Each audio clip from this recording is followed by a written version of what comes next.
બોલતા રહેજો. જો આ મારો પાક છે ડાંગરનો. સુરત પ્રોડક્ટ છે ને, અમૃત સ્ટાર એ નાખ્યું છે અને બીજું કોઈ ખાતર નાખ્યું નથી આની અંદર. ગયા વર્ષે હર્ષદભાઈ પટેલે વાપર્યું હતું, આ વર્ષે મેં વાપર્યું છે ઉનાળુ ડાંગરમાં. જોઈ લો આ પાક કેવો છે એમ જોઈ લો.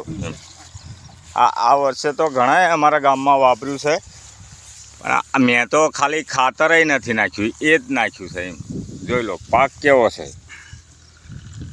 મારું નામ વિજયભાઈ રાઠોડ છે, તાલુકો તારાપુર, જિલ્લો આણંદ, મૂળ પોસ્ટ ગોરાડ. મેં વાપરેલું જ છે. ગયા વર્ષે હર્ષદભાઈએ વાપરેલું છે, આ વર્ષે મેં વાપર્યું છે. ડાંગરનો પાક સારો છે, જોઈ લો.